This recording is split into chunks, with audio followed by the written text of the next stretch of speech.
um roteiro que ele vai seguir. Tá, lindo, maravilhoso. Mas espera aí, existe um contexto. Eu tenho que entender o que esse contexto está me dizendo. Eu tenho que tomar consciência desse texto.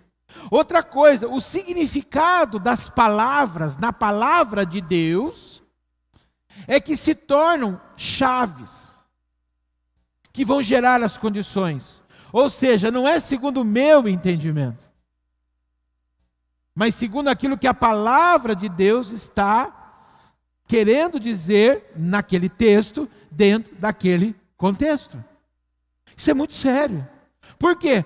Porque a ignorância, ou seja, o não conhecimento de uma coisa, pode me gerar sofrimento. Por desconhecer. Por não saber o que aquilo significa. E isso é muito sério. Muitas pessoas sofrem dentro da igreja, próximas à palavra de Deus, no convívio com a igreja de Cristo, pelo fato de não entenderem, não compreenderem o que a palavra de Deus quer dizer sobre aquela determinada área da sua vida. Isso é muito sério. E aí eu quero fazer uma pergunta para você poder entender aonde a gente quer chegar. Você sabe qual é a vontade de Deus para a sua vida? Muitas vezes a gente procura saber a vontade. É a vontade de Deus.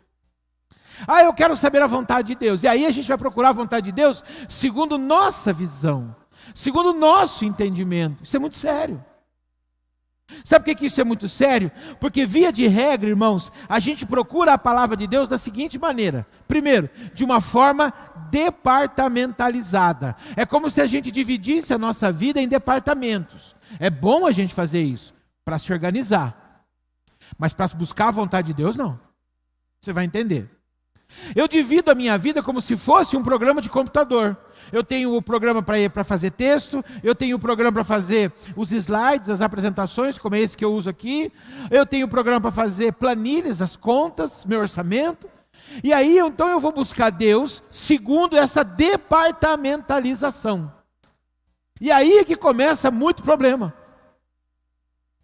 Eu vou fazer com você o mesmo exercício que eu fiz com o pessoal da CU da manhã. Você que está em casa, pode fazer também. Segura o celular com uma mão, com a outra você faz. Faz assim com a mão, ó. Faz assim com a mão. Está fazendo? Agora eu quero ver você fazer assim de novo. Você pode fazer assim e dizer assim para mim, assim, ó. Eu vou falar para você agora. Presta atenção. O pastor Alexandre está assim, ó.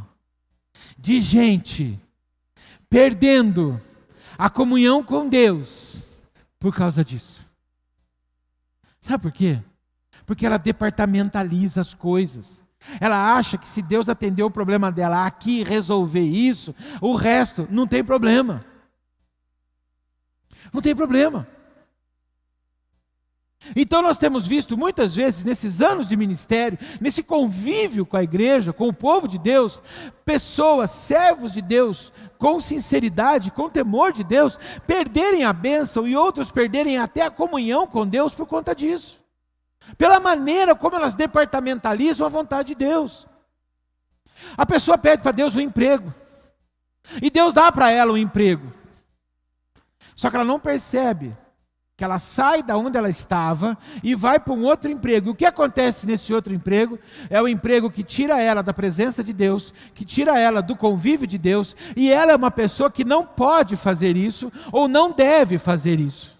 Entenda isso que eu estou dizendo. Eu dei essa palavra de manhã, o Adriano, que é o coordenador de crianças nosso, estava falando para mim, Deus selou algo que eu fiz essa semana. Eu falei, por quê? O senhor sabe, eu sou casado, tenho 2 filhos, tive uma proposta de onde eu estou trabalhando para uma outra empresa para ganhar mais. Porém, nessa outra empresa que eu iria ganhar mais, eu estaria longe da igreja, longe do convívio dos meus filhos. Eu entendi que não é da parte de Deus na minha vida. Você está entendendo? Ele não departamentalizou a vida financeira. Ele entendeu que a vida financeira dele também é importantíssima. Mas ela passa pela sua vida espiritual, eclesiástica, ou seja, igreja, e pela família. Entenda isso. Outra coisa que nós fazemos, nós buscamos a vontade de Deus de maneira isolada e nos esquecemos que somos o quê?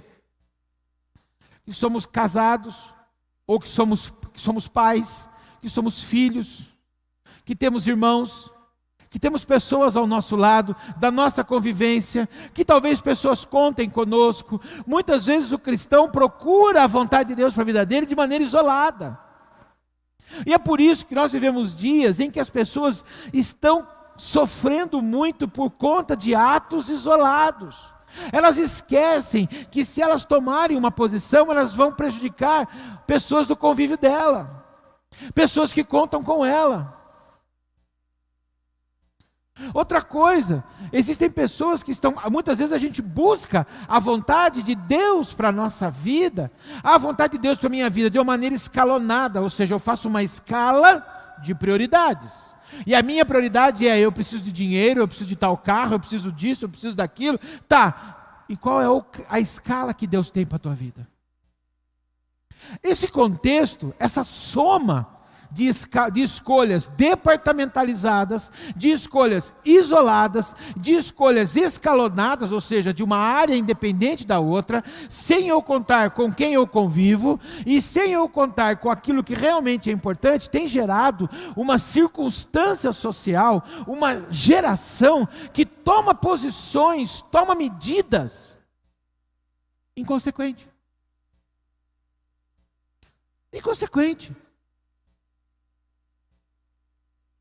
As pessoas estão mudando de emprego de forma inconsequente. As pessoas estão mudando de cidade de forma inconsequente. As pessoas estão mudando de estado civil, ou seja, as pessoas casam, as pessoas descasam, as pessoas se aproximam, as pessoas abandonam sem avaliar. Sem avaliar absolutamente nada. Qual é o desdobramento disso? Qual é a consequência disso? Ah, pastor, não é bem assim, não? E a necessidade de todos os municípios terem, hoje, uma casa que abrigue crianças abandonadas. Por quê? Porque as pessoas estão tomando as suas decisões, esquecendo que tem aqueles pequenos seres ao lado, chamados filhos. E isso está gerando sofrimento. Está gerando perda. Para quem? Para essas crianças e também para quem as comete. O fato é que a resposta de Deus, na verdade, para a vontade dele na minha vida, é uma chave. É uma chave que abre uma condição. Como assim, pastor? A vontade de Deus está em 1 Timóteo, capítulo 2, versículo 4, é um dos textos que nos mostra para isso. Diz assim: o qual deseja que todos os homens sejam salvos e cheguem ao pleno conhecimento da verdade. Entendamos isso. Aqui o apóstolo Paulo está escrevendo para o seu discípulo, o jovem pastor Timóteo, que ele oriente a sua igreja a orar pelas autoridades constituídas, sejam elas civis, governamentais, sejam elas militares, ou seja, orar pelas autoridades, por aqueles que mandam, por aqueles que governam, para que haja paz, para que haja tranquilidade para toda a sociedade. Por quê? Porque Deus deseja que todas as pessoas cheguem ao pleno conhecimento da verdade. Por quê? Porque para eu entender a vontade de Deus, eu tenho que fazer algo que seja o reconhecimento da verdade. Eu só vou entender a vontade de Deus para a minha vida se eu conhecer a verdade. Entenda uma coisa, a vontade de Deus para a sua vida provavelmente não é aquilo que você está priorizando. Não é aquilo que você está imaginando, não é aquilo que você está querendo. A vontade de Deus, ela se manifesta na verdade de Deus. Entenda isso, é na verdade de Deus. Pastor, mas que verdade? Jesus é muito claro em João 8,32, conhecereis a verdade e a verdade vos libertará. A partir do momento que eu conheço a verdade vinda, providenciada do trono de Deus, através da cruz do Calvário, qual é o resultado disso? Eu sou liberto. Espera aí, pastor, mas eu não sou liberto. Você é liberto? Eu não estou falando liberto do álcool, do vício, da droga. Irmãos, nós vivemos um processo constante, muitas vezes, por anos da nossa vida, de libertações. Libertações de julgos que nos são jogados. pesos que nos são colocados. Pessoas cobram aquilo que não precisa ser cobrado. Nós nos cobramos de nós mesmos. Se você tiver um perfil como o meu, né, Rebeca? Rebeca, em muitas coisas, ela é uma xerox minha. E uma delas é o quê? A autocobrança. Eu me cobro muito. Eu me cobro. De tudo que eu faço, tudo que eu vou fazer. Você quer ver eu ficar inquieto? Eu não estou sendo produtivo. Eu estou num processo de disciplina agora, que é o quê? A pastora está percebendo o meu esforço. Né, pastora? Fala que está. Qual o esforço? De eu sentar na frente da televisão, num dia da semana, e assistir o jornal. Com ela do lado, de mãozinha dada. É? Por que, pastor? O senhor não gosta da pastora? Amo, de paixão. Qual é o problema? Eu tenho que me sentir produtivo. Por quê? Ainda mais nessa casa que eu moro, que a minha mesa fica na direção da televisão, às vezes é 8 horas da noite, eu estava fazendo as coisas. Aí eu comecei a me disciplinar, Valdir. Eu pego a minha bolsa, minha mala, venho para o escritório e deixo as coisas aqui. Por quê? Para de noite eu ficar na minha casa como todo cidadão normal. Por quê? Porque eu me cobro. Eu me cobro. E esses dias conversávamos, eu e a Rebeca falou, eu tenho o mesmo problema que você. Isso é um processo do quê? De libertação. Preciso me libertar disso. E você? Não tem coisa que você precisa se libertar? Precisa. Por quê? Porque quando eu conheço a verdade, eu me torno liberto de toda e qualquer amargura, porque aquilo que nos aprisiona, nos angustia, nos amargura. Conheço. O que significa conheço a verdade? É muito mais do que eu entender o que a Bíblia diz, a história de Jesus. Todo mundo conhece a história de Jesus? Nasceu da Virgem, né? Natal está chegando, irmão. Vai ter Natal, viu? Fique tranquilo, vai ter Natal. Amém? Vai ter Natal, irmão. Em nome de Jesus, ou seja, todo mundo conhece a história de Jesus. Aliás, eu tinha dificuldade quando eu era criança. Viu, Wagner? Quando eu tinha idade do Pedro, eu não entendia como é que Jesus nascia no Natal e 4 meses depois morria adulto. Eu falava, meu Deus, mas faz pouco tempo que ele nasceu e agora ele morreu. Né? Eu tinha essa dificuldade de compreensão. Mas é muito mais do que eu entender a história de Jesus. É muito mais do que eu ter ciência, conhecimento. Eu tenho conhecimento mediante... O texto de João 8,32 nos fala conhecimento mediante o quê? Um contato. De uma forma íntima, é eu ter ciência, eu ter entendimento, eu ter compreensão do que a cruz significa, do porquê que o Salvador nasceu da Virgem, foi o Messias, e ele é o Messias, porque ele morreu, porque ele ressuscitou, porque ele multiplicou pão, porque ele fez santa ceia. Ou seja, eu tenho que ter conhecimento de quem é Jesus. Eu tenho que ter entendimento, eu tenho que ter compreensão daquilo que ele fez, porque quando eu tenho entendimento, eu tenho compreensão, eu faço o quê? Eu abro a minha mente, eu abro o meu coração, e aí eu acabo tendo o quê? Uma experiência. Andar com Jesus só é possível mediante uma experiência sobrenatural. A experiência sobrenatural é se eu tenho entendimento de quem Ele é, ou seja, eu tenho uma experiência com Ele. Essa experiência gera o quê? Gera convencimento. Eu fui convencido de que Ele realmente é a verdade, e somente então eu tenho capacidade de escolher seguir Jesus. Quem passa por esse processo, lembra da parábola do semeador? Quem passa por esse processo de A a Z, que eu disse aqui, do começo ao fim, é aquele que realmente consegue ser o terreno fértil. Por quê? Porque essa verdade que liberta, ela tira a erva daninha, ela tira a pedra, ela irriga a terra, ela ara a terra, ela produz. É aí que entra o contexto de João 15,16. Não fostes vós que me escolhestes, mas eu que escolhi a vós outros, para que vades e deis frutos. o que nós vivemos hoje é uma geração que está lutando com Deus, dentro da presença de Deus e debaixo do amor de Deus. Como assim, pastor? Cristãos que querem que Deus faça segundo o entendimento deles. Mas eu quero. E daí que você quer, meu irmão? A palavra de Deus não fala que você não querer isso, não. Ah, mas eu penso. Tá, então vamos lá. Deus mandou o Espírito Santo chegar lá no apóstolo Marcos, no discípulo Marcos, e falar para ele: escreve o evangelho. Para um pouquinho, eu vou perguntar o que o irmão fulano lá da cidade de Charqueada, que vai nascer daqui 2000 anos, pensa sobre isso. Foi assim que foi escrita a Bíblia? O Espírito Santo bateu na porta da minha casa e falou: pastor Alexandre, o que o senhor acha de eu escrever isso na Bíblia?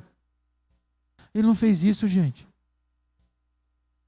Andar com Jesus para ser verdadeiramente livre, porque o apóstolo Paulo fala isso: para a liberdade foi que Cristo nos libertou. Só é livre quem conhece a verdade. E só conhece a verdade quem entende que a Bíblia Sagrada é a palavra de Deus, a vontade de Deus, e eu não tenho como escolher ou adaptar. Ah, mas hoje é diferente. Irmãos, gente é gente, ser humano é ser humano, desde quando Deus fez. Se você olhar os problemas da humanidade, as mazelas da humanidade, as opções da humanidade, o ser humano sempre optou pelo erro. Sempre. Por isso que Jesus precisou vir ao mundo. Por conta do pecado. Nós temos que entender isso. Por quê? Porque a partir dentro desse conceito de eu entender e conhecer a palavra de Deus, para que eu então experimente. E ao experimentar, eu vou entender que as coisas cooperam para o meu bem. Senão, não. Senão eu vou ser aquele crente murmurador. Meu irmão, a pior coisa que tem é gente que reclama. Agora, pior que gente que reclama é crente que reclama. É o cristão que murmura. É o cristão que fica reclamando da situação, reclamando de tudo. Isso é terrível. Por quê? Porque a partir do momento que eu entendo que todas as coisas cooperam para o bem daqueles que amam a Deus, e eu entendo que eu amo a Deus, e estou no processo de libertação, estou no processo para poder frutificar, para poder viver aquilo que Deus... E frutificar é o quê? É ganhar almas? Sim, mas é viver aquilo que Deus tem para a minha vida. Vamos entender isso. Vamos entender a diferença de algumas coisas para poder alcançar o objetivo que Deus quer para nós. E é importante isso, para a gente poder prosseguir nessa meditação, e que eu quero entender a diferença de algumas coisas para poder atingir o objetivo. É importante que eu pergunte para você agora: você tem objetivos? Amém? Tem uns aí que não sabem se tem objetivo, está meio assim, não sei, pastor. O senhor falou que vai ter Natal. Será que vai ter Natal? Lógico que vai ter Natal, irmão. Vai. Ou seja, nunca nesses dias que nós estamos vivendo, a palavra objetivo, ela foi tão importante na nossa vida, como também nunca foi tão distante em certos momentos. E nunca foi tão incerta como em certos momentos. Por quê? Porque as pessoas estão, algumas delas, perdendo seus objetivos, perdendo seus focos, suas motivações, perdendo o desejo de manter-se prosseguindo, de ir adiante, de viver o que Deus tem para elas. Por quê? Porque elas estão inseguras, elas estão com medo, elas estão em dúvida. Então eu quero dizer para você que aí já começa, é importante você ter conhecimento Por quê? Porque se faz necessário que você tome posse da palavra de Deus. Filipenses capítulo 3, versículo 14, diz o que Paulo estava fazendo. E é o que eu e você temos que estar fazendo. E se nós não estamos, vamos retomar para fazer. Que é o quê? Filipenses capítulo 3, versículo 14. Prossigo para o alvo, para o prêmio da soberana vocação de Deus em Cristo Jesus. Meu irmão, você tem que ter objetivo, você tem que ter um alvo, você tem que ter uma direção para onde você vai. Ele se faz necessário. Nós precisamos prosseguir, nós precisamos retomar os nossos objetivos. Espera aí, quem disse para você? Deus já deu uma palavra profética para a nossa igreja quadrangular 2021. Ano dos céus abertos, eu creio nisso. Amém? Então vamos para atrás, vamos atrás.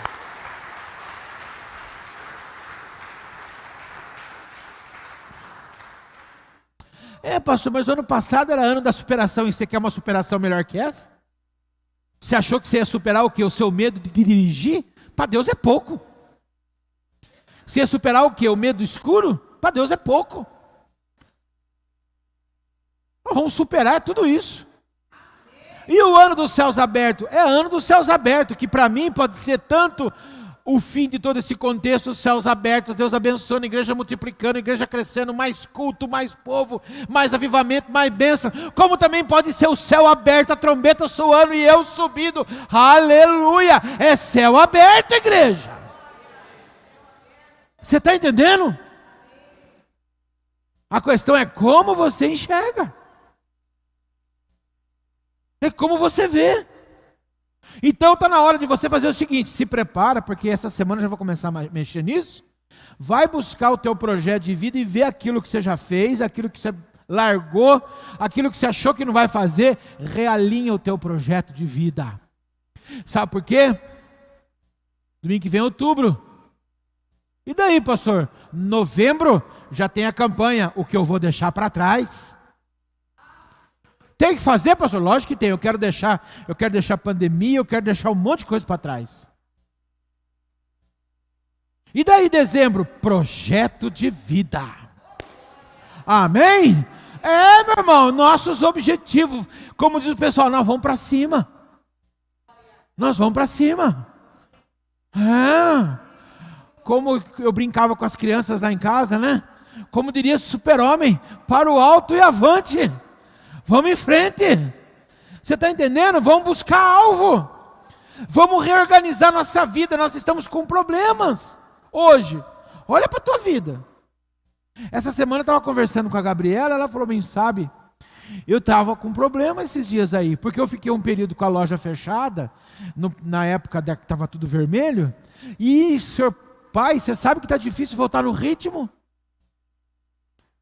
Irmãos, quando começou a voltar, você não começou a ter dificuldade de entrar no ritmo? Horário para entrar, horário para sair, horário para fazer as coisas. E o pior é que o povo de Deus está com dificuldade para entrar no ritmo de culto. É verdade. Os diáconos, às vezes, presta atenção, diaconato. Às vezes os diáconos estão com problema de escala. Por quê? Irmão, não existe escala online. Você está na escala para o diaconato. Quem não é do grupo de risco. Você está na escala para tocar. Não existe tocar online. Ou seja, da sua casa você vai tocar. Não. Gente, nós temos que retomar tudo na nossa vida. Por quê? Porque Deus não deixou nada seu para trás. Você está aí. Você está aí. O fato é que nós temos que seguir em diante. Para tanto, nós temos que entender a diferença de algumas coisas muito importantes. Para que esse processo de conhecer a verdade e viver uma libertação.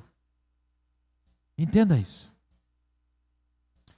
Você se livrar de algumas coisas. Mas para isso, você precisa entender a diferença entre alguns princípios muito básicos. Entenda isso. Você sabe a diferença entre sofrimento e sacrifício? Você sabe a diferença entre alegria e satisfação?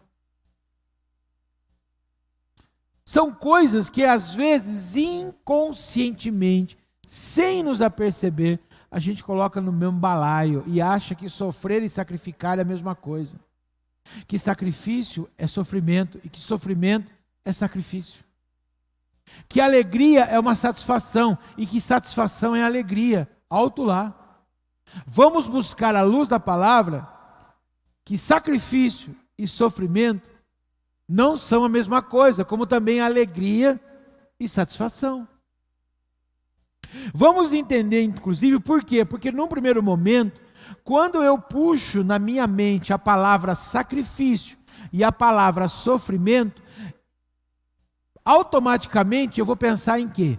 Eu vou pensar em dor, dor de alma, dor emocional.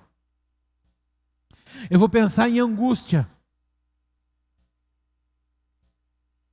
Eu vou pensar em perda. Nós temos que entender que não é bem isso. Como nós estamos vivendo, e parte da vida também é a morte, existe o sofrimento pela perda de pessoas. Isso é geral, generalizado, todo mundo sente. Mas não é desse tipo de sofrimento que eu estou falando. Eu estou falando de vida, de dia a dia, de história de vida. De entender a diferença. E para entender a diferença, eu tenho que entender o que é cada um. E vamos entender isso. Sofrimento. Segundo o dicionário, sofrimento significa, é um substantivo masculino, que significa ato ou efeito de sofrer. Dor física, pena moral. Isso é sofrimento. Sofrimento tem quem sofre. Sofrer é um verbo transitivo e intransitivo. E significa o quê? Suportar, padecer com resignação e paciência. Tolerar. Significa passar por um sofrimento. Significa admitir, experimentar, ter o pesar. Significa conter-se, reprimir-se, dissimular o sofrimento. Isso é sofrer. Vamos entender o que é sofrimento à luz da palavra. Por quê? Porque nós temos um pensamento muito equivocado, de origem pagã, que entrou no cristianismo séculos atrás. Do quê? O meu sofrimento é para Jesus. Eu vou sofrer para ganhar meu filho para Jesus. Eu sofro porque Deus quer. Aonde está escrito na Bíblia que Deus quer que você sofra? Deus tem um painel lá no céu que está ligado o botão na sua vida. E aí ele fica lá, hoje eu vou fazer o Garcia sofrer. E o Garcia sofre. E Deus dá risada. Né? E aí ele fala assim, hoje eu vou fazer o Jefferson sofrer. Aí ele aperta com as duas mãos para pegar o Jefferson da Rebeca e o Jefferson da Janaíne. Os dois Jefferson vão sofrer. E Deus fica... Tem gente que acha que Deus se alegra no sofrimento. Isso é um pensamento pagão, que entrou no cristianismo romano há séculos atrás, que as pessoas acham que fazer penitência, que se flagelar, bater nas costas, que ficar de joelho em cima do milho, que sofrer vai levar a pessoa para Deus. Eu não posso acreditar nisso. Sabe por que eu não posso acreditar nisso? Porque a palavra de Deus é muito clara para mim em Jeremias, capítulo 31, versículo 3. De longe se me deixou ver o Senhor, dizendo, com amor eterno eu te amei, por isso com benignidade eu te atraí. Deus não te projetou para sofrimento. Você, com os seus sofrimentos, entende a necessidade de buscar alívio para Ele, e aí você vai buscar Deus. Aí que é o problema. Quando a gente está em sofrimento, aí você lembra de fazer voto de Daniel, você lembra de fazer jejum, você lembra de levantar de madrugada para orar, você lembra de vir na reunião de oração de segunda-feira. Por quê? Porque você está em sofrimento. Passou aquele sofrimento, melhorou, você tira o pé. Você administra a bênção. Esse que é o problema. Essa é que é a dificuldade. O sofrimento humano é por outra origem. Ela não é divina. O sofrimento humano é aquilo que nos é provocado por causa do quê? Por que as pessoas sofrem? Elas sofrem por causa de perdas. Eu não estou falando só de entes queridos, não. Perdas que elas acabaram perdendo. Coisas que elas acabaram perdendo. O grande problema é que muitas vezes nós damos valor para aquilo depois que a gente perde. O sujeito tem um carro, ele não manda arrumar, ele não manda lavar, ele não manda consertar, ele não troca pneu, ele não põe óleo, ele não faz nada, até que o carro para. Quando o carro para e ele não tem como consertar, porque amontoou as coisas que ele tinha que fazer, ele fica a pé, aí ele dá valor para o carro. Aí o carro é importante. Mas daí é tarde, porque ele perdeu. Outra coisa, a gente sofre por causa de frustrações. Por quê? Você se frustra. O que é frustrar-se? O que é frustração? Projeto que não deu certo. Coisa que não funcionou. Você esperava um resultado e não deu em nada. Você queria alguma coisa e não aconteceu. Você se decepcionou. Decepção também dá sofrimento. Por quê? Porque as pessoas investem. Presta atenção numa coisa. Nós temos vários jovens aqui, jovens casais, jovens que vão se casar, né? Tem o Gabriel lá no fundo, tem a Rebeca com o Jefferson aqui, tem o Juninho, tem o Gabriel com a Dani. Tem vários jovens casais aqui, que estão nos assistindo. E existe uma questão que é assim, ó. A pessoa está dentro da igreja, começa a namorar, vira casal ploque. O que é o casal ploque? Não separa. Para separar faz ploque. Porque gruda. Então ele deixa de ter pai, deixa de ter mãe, deixa de ter amigo, deixa de ter convivência, deixa de vir no culto de jovens, deixa de conversar com as pessoas, com os amigos, ele vive só ele, ela e ele, ela e ele, ela e ele, e vem no culto domingo à noite. Glória a Deus, aleluia, até aí tudo bem.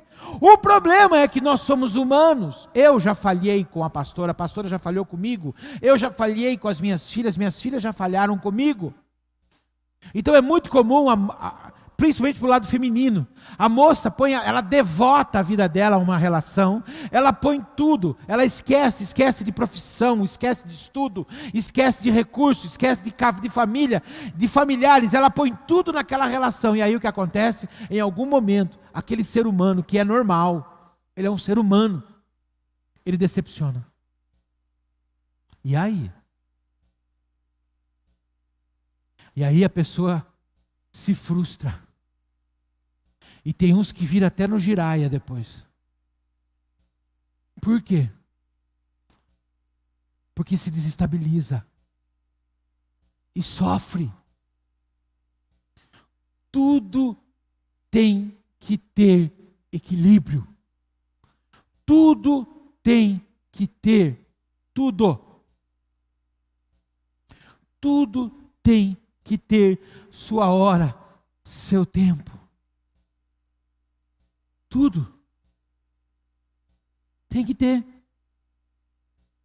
Por quê? Porque senão você sofre.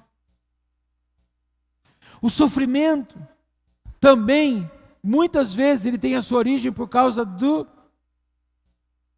que acontece na nossa vida. E a nossa vida muitas vezes acontecem coisas que são fora da vontade de Deus. Por quê? Escolha errada. Você escolheu errado. Você fez uma escolha errada. Aquilo vai dar consequências erradas em qualquer área da sua vida. Qualquer área. Qualquer área. Qualquer área. Profissional, escola. Eu me lembro, quando eu fui fazer o colégio, no último ano era ginásio naquela época. Os meninos, eu vou fazer mecânica, eu vou fazer elétrica, aí eu fui fazer eletrotécnica também. Irmãos, eu falo isso, a pastora dá risada. Alguém já imaginou eu, com uma cinta cheia de ferramenta pendurada no andaime? Nunca. Nunca. Eu fui fazer eletrotécnica. No 4º ano de eletrotécnica eu descobri o quê? Eu detesto descascar fio, trocar tomada, arrumar as coisas. Eu não nasci para isso. Quanto profissional, eu sempre fui profissional de vendas. Mas eu empatei 4 anos num curso que não tinha nada a ver. Frustrante. O último ano, eu sofri para acabar aquele curso. Porque daí era vergonhoso voltar para trás. Você está entendendo? Semeadura mal feita, toma cuidado. A semeadura é opcional. A colheita é obrigatória. Semeou, vai colher. Então cuidado com a sementinha que você está colocando em cada área da sua vida hoje.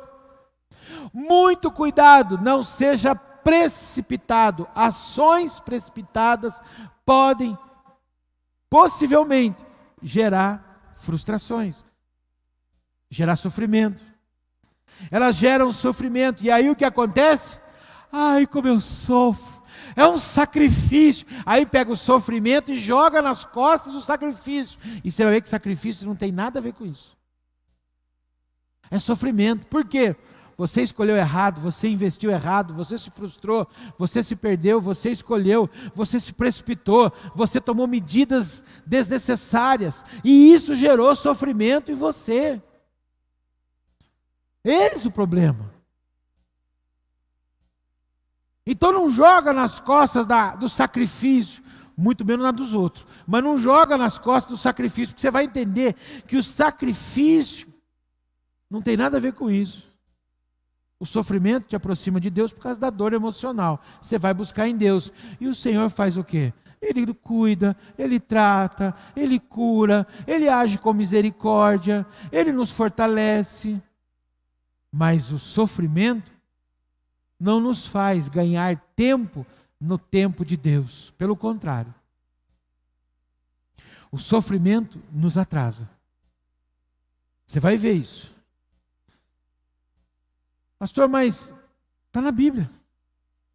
O rei Davi, o grande rei Davi, o homem segundo o coração de Deus, ele perdeu 4 filhos. Ele teve uma filha que foi proibida de casar, não lhe deu netos. Viveu sozinho até o último dos seus dias. Teve 3 filhos que foram mortos. Ele teve um filho chamado Absalão, que depois foi morto por um dos seus generais, que na verdade tirou o trono dele. Tirou ele do trono, ele teve que se afastar, envergonhado, fugido, já com uma certa idade. Esse filho dele, inclusive, tomou as suas concubinas e as possuiu na frente do povo, em cima do terraço do templo. Do templo não, perdão, do palácio. Por que tudo isso? Porque ele sofreu, foi sacrifício? Não, foi sofrimento. Por que esse sofrimento? Porque um tempo antes, anos antes, ele, dentro do seu palácio, saiu nesse terraço e viu Betseba, mulher de Urias, nua, tomando banho. Ele então faz o quê? Ele comete adultério, ele junto com a mulher engravida, ele manda matar Urias, depois ele perde o filho que eles haviam concebido, ou seja, por conta de erros de precipitação, de escolhas erradas, de má semeadura, ele sofreu consequências por causa disso. Isso é muito triste. Agora, quando o sofrimento acaba, o que acontece na vida da gente? Alegria. As pessoas se alegram. Por quê? O sofrimento acabou. Porque tudo tem um tempo para começo, meio e fim. E quando o sofrimento acaba, o que acontece? Alegria. Alegria é um sentimento contrário ao do sofrimento. É um sentimento de contentamento. É um sentimento de realização, de leveza, de festejar, de alegrar-se. Mas a alegria, ela é um sentimento relativamente curto. Ela dura pouco tempo, porque a alegria, ela é passageira. Alegria é passageira.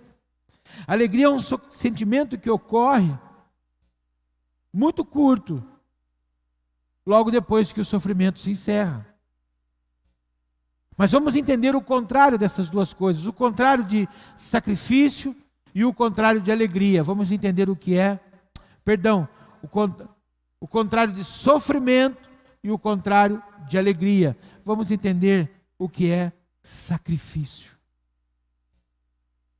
Embora possa parecer semelhante a sofrimento, sacrifício é completamente diferente. Sacrifício, à luz da palavra, tem uma finalidade completamente diferente. E entenda isso. O sacrifício de sofrimento foi aquele que Jesus fez na cruz. Ele morreu por nós. Ele ressuscitou ao terceiro dia. Ele venceu a morte. Ele está vivo para nos dar vida eterna. Ou seja, esse sacrifício já foi feito. Mas existem sacrifícios que faz parte da nossa vida. O sacrifício faz parte do processo da nossa vida. Ele acontece quando a gente se dispõe a ter alguma coisa, se dispõe a viver a vontade de Deus, se dispõe a viver aquilo que Deus tem e se dispõe a viver aquilo que Deus quer para todas as áreas da nossa vida. Entenda bem uma coisa, nada cai do céu. Existe um processo que Deus coloca para que a gente trace esse processo, para que a gente trilha esse caminho, e esse caminho passa pelo sacrifício, porém, ele vai trazer resultados positivos, resultados que vão nos abençoar, que nos vão fazer conquistar. Entenda isso. Deus trabalha com esse dispositivo chamado sacrifício da nossa parte, que é um preparo, uma capacitação. Meu irmão, Deus chegou para Abraão e falou: Abraão, sai da sua terra, da sua parentela e vai para a terra que eu vou te mostrar. E durante 20 e poucos anos, 25 anos, ele trabalhou através dos sacrifícios que Abraão fazia nos altares, por cada vitória, por cada conquista, preparando Abraão para viver a promessa. O sacrifício são resultados positivos, vão gerar resultados positivos daquilo que a gente faz. Ninguém nasce médico. Existe um sacrifício chamado faculdade de medicina para fazer.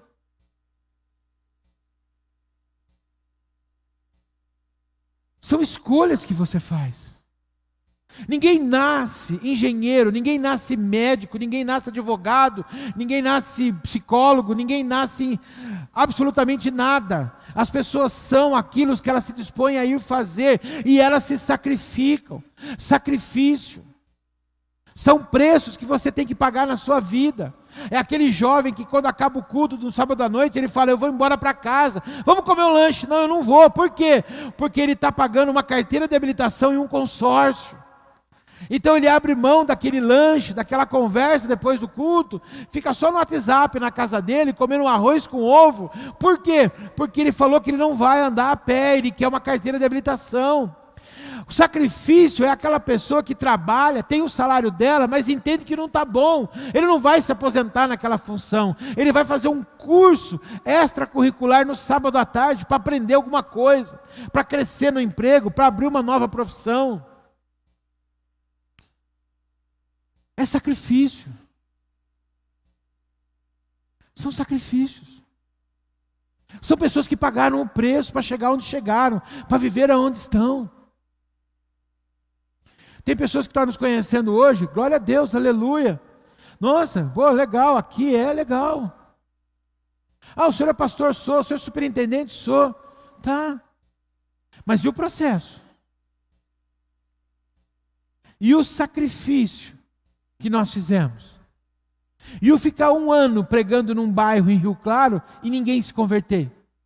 Num sítio. Ninguém começa na cabeça.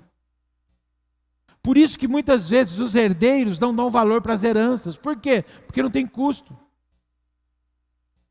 A diferença do sacrifício. O pessoal conta uma ilustração: Bill Gates estava num restaurante, acabou de jantar, o Bill Gates, um dos homens mais ricos do mundo.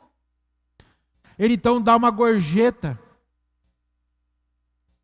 na conta de $5.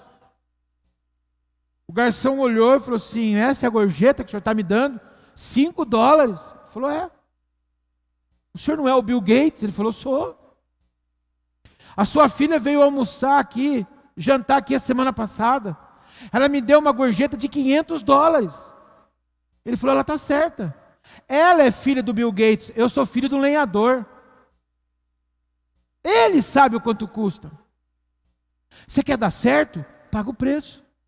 Você quer ir para frente? Caminha. Não corra, não voe, caminhe.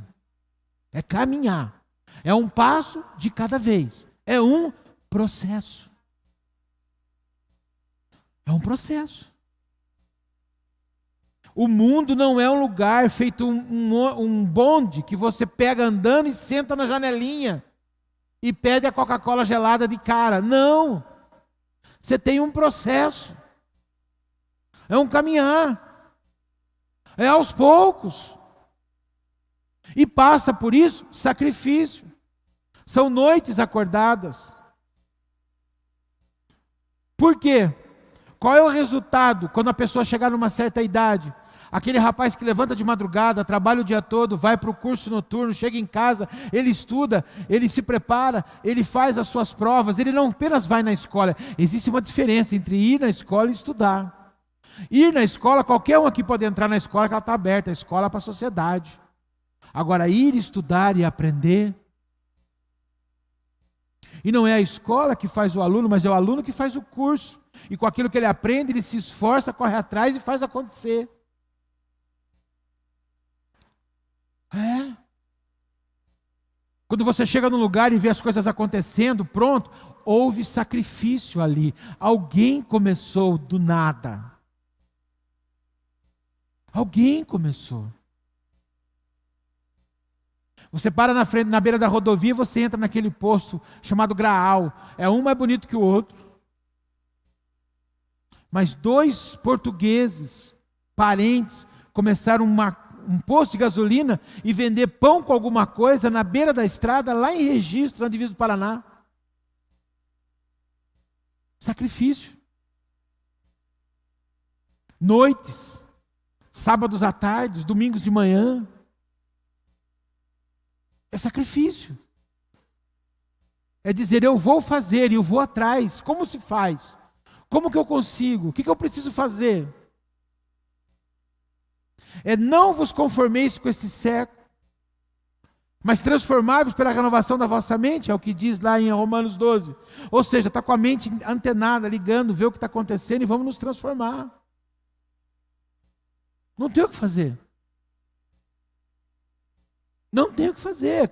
É se adaptar, é aprender, é fazer o sacrifício, é correr atrás.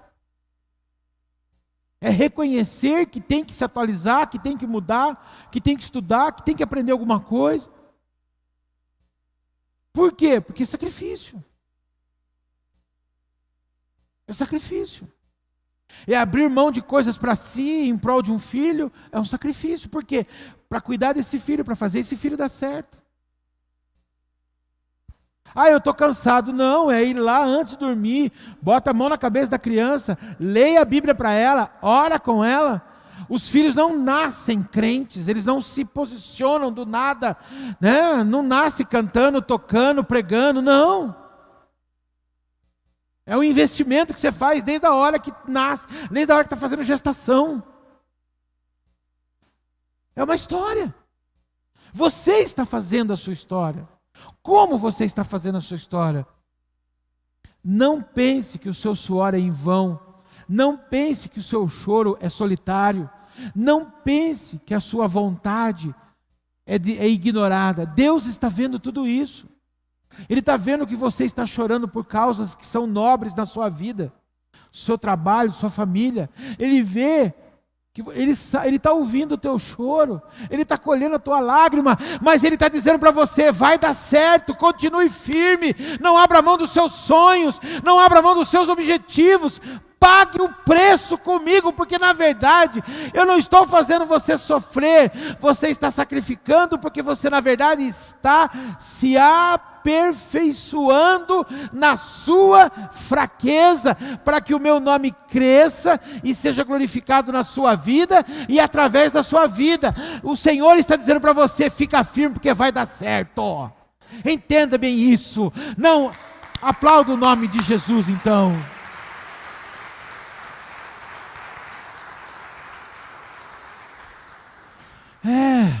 Lembra que eu falei? Não existe um Deus com o botão lá em cima apertando Garcia, Jefferson, não. Existe um Deus dizendo para você assim, ó, presta atenção, o Espírito Santo está do teu lado aí, olhando para você, e hoje ele não está chamando Gideão, hoje ele está chamando você, Garcia, está chamando você, Jefferson, está chamando você, Wagner, dizendo assim, ó, vai nessa tua força porque eu sou com você, não está sofrendo à toa, é sacrifício, vai dar certo. Então, peraí, pastor, como é que é esse negócio de sacrifício? Para eu saber se eu não estou sofrendo, se eu estou fazendo sacrifício.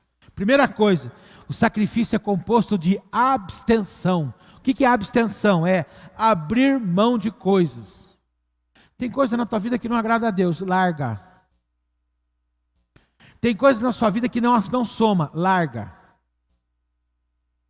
Larga. Hábitos, pessoas. Como assim, pastor? Tem gente que está puxando você para baixo, filho. Tem gente que está puxando você para baixo.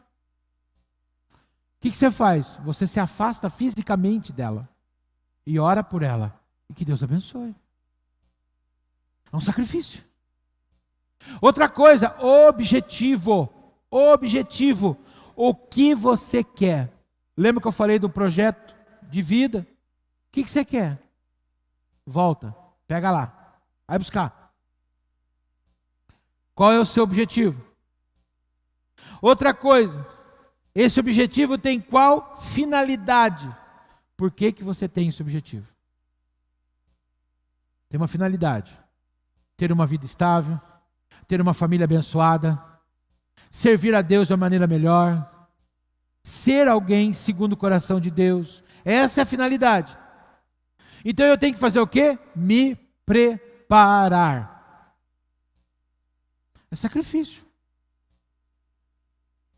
Eu lembrei da pastora agora. A pastora já era tratada como pastora, chamada como pastora, do dia que ela pisou em Paraísolândia, pastora Wanda. Mas ela não era obreira credenciada pela quadrangular ainda.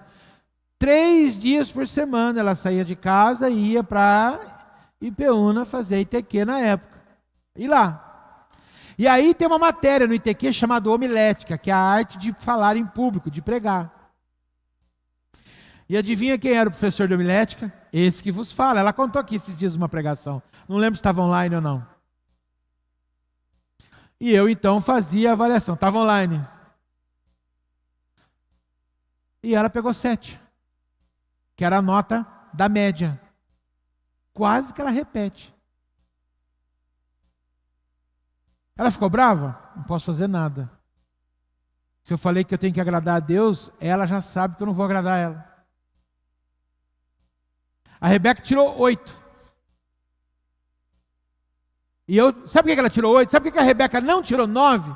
Porque ela foi com um colar desse tamanho. Eu tirei 1 ponto dela por causa do colar. Falei, as pessoas vão para ouvir a palavra, não para ver colar. E eu tirei 1 ponto dela por causa do colar. Ela está lembrando aqui agora. Nunca mais. Tanto é que quando ela vai pregar, a primeira coisa que ela faz é ela ver como é que está os colar.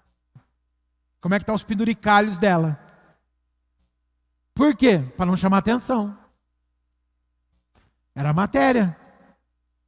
Foi um sacrifício que ela teve que fazer. Por quê? Para ser obreira credenciada. Isso dá a ela a credencial, inclusive, de ser pastora titular. No tempo de Deus, conforme foi da vontade de Deus, ela foi pastora titular de uma igreja. E se ela não fosse obreira credenciada? Não podia. Todo o sacrifício, chega uma hora que você entende o porquê que você fez aquilo. Por que você pagou aquele preço? Por que você chegou naquele ponto? Por que você está vivendo aquele momento? Por quê? Porque lá atrás você aprendeu. Entenda isso. Preparo, você tem que se preparar. Tem que ser capacitado. Ninguém na Bíblia foi servir a Deus sem ser preparado. O apóstolo Paulo foi levado para o deserto e ficou lá 3 anos. 3 anos. O capítulo 9 de Atos, quando ele se converte e começa os Atos, depois dele, são depois de 3 anos que ele fica no deserto, aprendendo do Espírito de Deus, através da vida de Barnabé, discipulando ele, para ele poder ser apóstolo. Tem preparo. Então aguenta firme. Vai para cima. Por quê? Tempo, persistência. Deus quer ter certeza que você quer aquilo que você quer. Sabe por quê? Porque Deus não mima. Deus forma. Criança mimada, ser humano estragado. Então quando a criança ela é mimada, ela é um ser humano estragado. Mas como Deus forma, Ele usa o tempo a favor dele. Para quê? Para que você possa ser capacitado para isso. Faz parte do processo de Deus na nossa vida. O Senhor coloca sonhos em nossas vidas. Esses sonhos são o quê? A vontade dEle para que seja realizada, para que nós possamos viver o resultado glorioso, maravilhoso, da fase do sacrifício. Entenda isso. Ou seja, o sacrifício é um processo que Deus faz o quê? Tira o que está demais e traz o que tem que trazer. Ele tira o excesso e capacita e forma. Exemplo de sacrifício. José teve um sonho: eu vou governar sobre meu pai, minha mãe e meus irmãos. Lindo! E aonde entrou? Quem aqui acha que José foi um cara que sofreu? Você acha que José sofreu? José não sofreu não, Jefferson. José viveu sacrifício, processo de Deus. Ele foi tirado. Qual era a cabeça de José? Papai me ama, me deu uma estola, uma roupa melhor do que a dos meus irmãos. Eu vou ficar aqui, agradar meu pai, entregar, dedurar meus irmãos, agradar os empregados, vou ser legal para os empregados, vou pisar nos meus irmãos, meu pai vai me amar e eu vou mandar em tudo. Deus falou: vai sonhando, caboclo. O que aconteceu com ele? Perdeu a túnica, foi jogado no buraco, vendido como escravo, injustiçado dentro da casa de Potifar, foi aprisionado, esquecido na prisão. Todo um processo de sacrifício, para que fosse tirado dele todo aquele mimo daquele filhinho de Jacó, do menino de 17 anos, para ser um homem experimentado e capacitado através dos sacrifícios que ele viveu. Sabe para quê? Para não governar sobre o pai e a mãe, mas sobre o pai, sobre a mãe, sobre os irmãos, sobre o Egito. Deus tem muito mais para você do que você pensa. Não se esqueça dessa promessa que está em Efésios 3:20. Aquele que é poderoso para fazer infinitamente mais do que tudo quanto pedimos ou pensamos. Se prepara. O seu sacrifício vai te dar mais do que você imagina. O seu sacrifício vai fazer você ir além do que você pensa.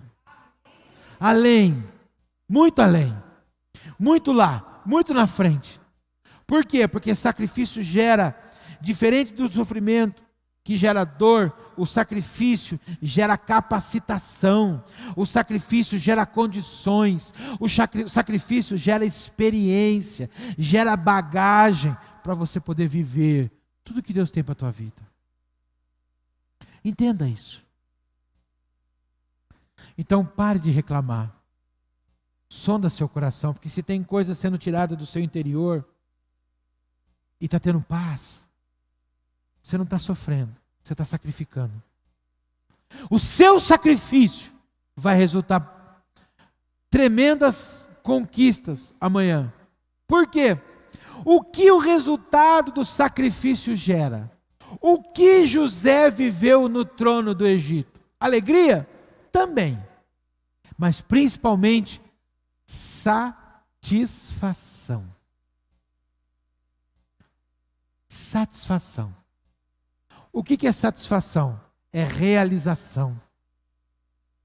É dizer, não há mais espaço para acrescentar. Né? É aquilo que todo crente faz depois do culto. Ele vai chegar em casa, ele vai comer um pouquinho, e aí ele vai sentir o quê? Estou satisfeito. Não é assim, Gabriel? Gabriel está lá, aleluia. É assim. A satisfação é uma alegria completa, plena. A satisfação de você ter um filho que lhe dá resultados. Que resultado? Ele vive bem, ele tem profissão, ele tem as coisas dele, ele conquistou. É a satisfação de você ter a sua casa, de ter conquistado, de ter o seu diploma, de ter a sua realização, de ter o resultado do seu sacrifício. Isso chama-se satisfação. Essa satisfação, ela é plena, ela é completa. Por quê? Porque o Senhor gerou ela em você. Satisfação dura muito mais. É resultado obtido. Pastor, a Bíblia está cheia de exemplos, não é só José. Olha a satisfação de Caleb, sentado na varanda da casa dele, naquele lugar privilegiado, no alto do monte. Aquele lado ali, ó, dei para Axa, junto com Otoniel. Dei para minha filha. Aquele lugar ali, ó, plantei não sei o quê. É meu, conquistei tudo isso aqui. Ele entendeu que ele não estava sofrendo no deserto, ele estava sacrificando um coração obediente para ser general do povo de Deus e conquistar a terra prometida e a promessa que Deus tinha para a vida dele. Você vê Josué ficou 40 anos no deserto, 5 anos em batalha e 40 anos governando a terra de Canaã. Por quê? Porque ele viveu a satisfação de viver a promessa que Deus tinha para a vida dele. Agora eu pergunto para você, você quer viver satisfação? Não é melhor do que alegria? Você concorda comigo que a satisfação é muito mais do que alegria? Então, por favor, o Senhor manda dizer para você, pare de enxergar tudo como sofrimento. Comece a ver que a minha boa mão está sobre a sua vida. Que existem sacrifícios que você está fazendo, que você está vivendo, que vai trazer resultados tremendos na sua vida amanhã. Sabe por quê? Porque como servo de Deus, você tem que construir uma história, você terá um testemunho, você terá história para contar. Quando você viver o contexto que Salomão diz lá em Provérbios, você vai sentar com os seus filhos à roda, com os seus netos, com os seus, os agregados, os genros, as noras, e vai dizer o seguinte: Deus fez na minha vida, eu sou um sacrifício vivo de Deus, para tudo aquilo que Ele realizou na minha história. Se prepare para viver o melhor de Deus na sua vida, porque Ele está por vir. Amém? Amém? Então glória a Deus. Fique com essa palavra, em nome de Jesus. Glória a Deus. Vamos nos colocar de pé. Que o Espírito Santo esteja agindo no seu coração agora. Pensando na comodidade e para facilitar a vida de cada um, nossa igreja possui 3 formas para devolvermos os dízimos e as ofertas. Você pode comparecer em um dos cultos online em nossa igreja ou entregar para nossos pastores de plantão. Lembrando que o templo fica aberto de segunda a sexta, das 16 às 19 horas, sábado e domingo das 9 ao meio-dia. Você pode fazer também uma transferência bancária, sendo TED ou DOC, do banco de sua preferência, ou um depósito direto do caixa. Lembrando nossos dados para depósito ou transferência. Agora você também pode usar o Pix, um jeito prático e rápido de fazer pagamentos. Para fazer é muito fácil. É só acessar o aplicativo do seu banco e escolher Pix. Clique em transferir e coloque a chave do destinatário. É um número de telefone. Digite o valor.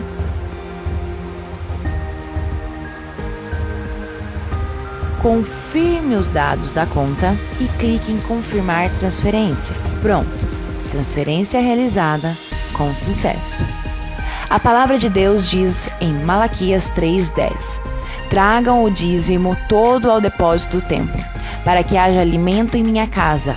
Ponham-me à prova, diz o Senhor dos Exércitos, e vejam se não vou abrir as comportas dos céus e derramar sobre vocês tantas bênçãos que não terão onde guardá-las. Esta é a nossa igreja. Não importa onde estivermos, estaremos sempre conectados. Que Deus te abençoe. E lembre-se, a igreja não para.